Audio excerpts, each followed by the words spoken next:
உலக தமிழ் நண்பர்களுக்கு வணக்கம். இன்னைக்கு இந்த வீடியோவில் கவுனி அரிசி பாயசம் எப்படி செய்யறதுன்னு பார்க்கலாம். இது செய்யறதுக்கு தேவையான பொருட்கள், இன்னைக்கு நான் 100 கிராம் கவுனி அரிசி எடுத்திருக்கேன். இதுதான் கவுனி அரிசி, இல்லைன்னா கருப்பு கவுனி அரிசின்னு சொல்லுவாங்க. பார்க்கறதுக்கு நல்லா நீல நீளமாக இருக்கும், கருப்பாக இருக்கும்.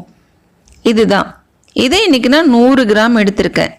ஏராளமான சத்துக்கள் நிறைந்த அரிசி தான் கவுனி அரிசி. இந்த அரிசியை நல்லா கழுவி வெயிலில் காய வச்சு எடுத்து வச்சுருக்கேன். இது கூடவே 100 கிராம் அரிசிக்கு 100 கிராம் வெல்லம் நான் எடுத்திருக்கேன். 1 டம்ளர் பால் நல்லா காய்ச்சி ஆற வச்சு எடுத்திருக்கேன். 1 கைப்பிடி தேங்காய் துருவல், காய்ந்த திராட்சை ஒரு 6-7, ஏலக்காய் ஒரு 2, முந்திரி பருப்பு ஒரு 5, இந்த மாதிரி உடைச்சி வச்சுக்கோங்க. நெய் ஒரு 5 டீஸ்பூன். இப்போ எப்படி செய்யறதுன்னு பார்க்கலாம். முதல்ல ஒரு வாணல்ல இந்த அரிசியை நல்லா வறுத்து எடுத்துக்கலாம். மிதமான சூட்டில் வறுத்தாலே போதும். இந்த கவுனி அரிசி மூளையோட செயல்பாட்டை மேம்படுத்தும் தன்மை கொண்டது. இதை நம்ம வறுக்கும் பொழுது இந்த அரிசி இந்த மாதிரி நல்லா வெடிச்சு வர்ற மாதிரி இருக்கும்.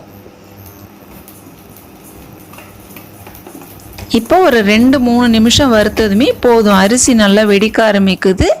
இந்த பதத்தில் நாம் ஸ்டவ்வை நிறுத்திடலாம்.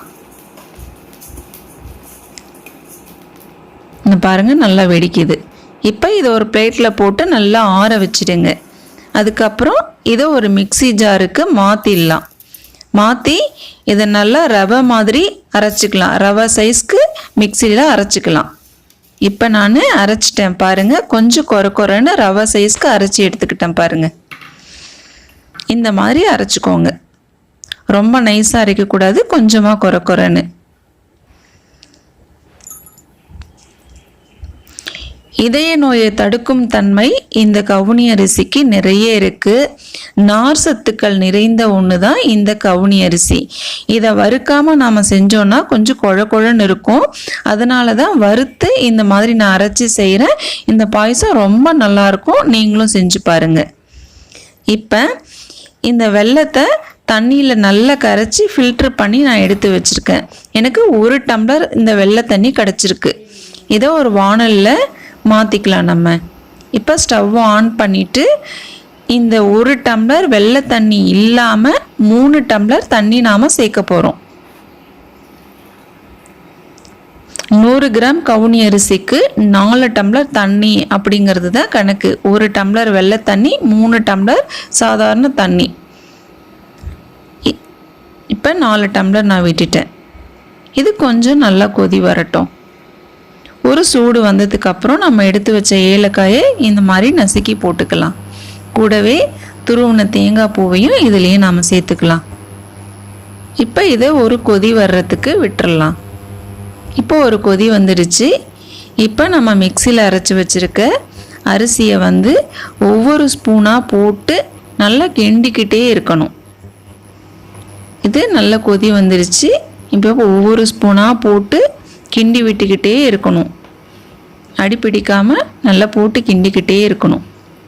இந்த கவுனி அரிசியில் நார் சத்து அதிக அளவில் இருக்குது.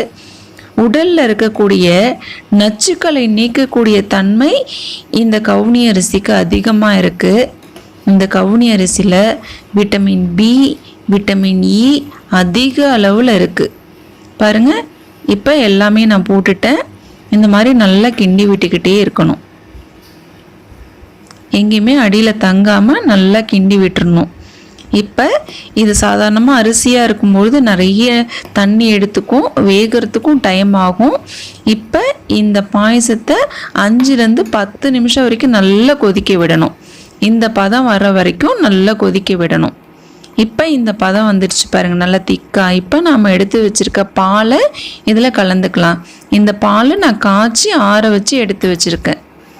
இதையும் இதில் சேர்த்துக்கிட்டு நல்லா கிண்டி விட்டுடலாம்.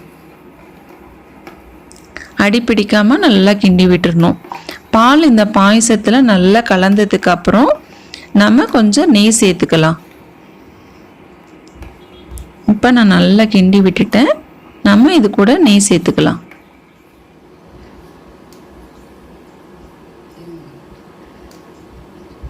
பாலையும் நெய்யையும் சேர்த்துட்டு ஒரு கொதி வந்ததும் நம்ம ஸ்டவ்வை நிறுத்திடலாம். 2 ஸ்பூன் நெய் விட்டுக்கலாம். இப்போ தான் பாயசம் நல்லா வாசனையாகவும் டேஸ்ட்டாகவும் இருக்கும். இப்போ கிண்டி விட்டுடலாம்.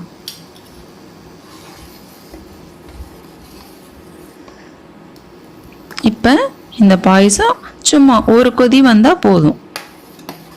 இப்போ ஒரு கொதி வந்துடுச்சு, அவ்வளோதான். இப்போ நம்ம ஸ்டவ்வை நிறுத்திட்டு வேறு பாத்திரத்துக்கு மாற்றிடலாம்.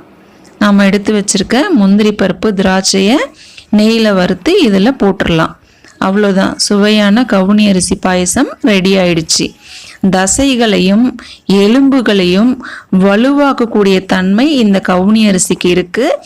இதை இந்த மாதிரி நீங்கள் பாயசம் செஞ்சு கொடுங்க. பெரியவங்கள்லேருந்து சின்னவங்க வரைக்கும் விரும்பி சாப்பிடுவாங்க. உடம்புக்கு பல நன்மைகளை அளிக்கக்கூடிய இந்த கவுனி அரிசி பாயசத்தை நீங்களும் சாப்பிட்டு பாருங்கள். இதோட டேஸ்ட்டே டோட்டலாக வேறு மாதிரி இருக்கும். நீங்களும் செஞ்சு சாப்பிட்டு பாருங்கள், ரொம்ப நல்லா இருக்கும். நான் வேறு ஒரு ரெசிபியோட அடுத்த வீடியோவில் உங்களை சந்திக்கிறேன். நன்றி.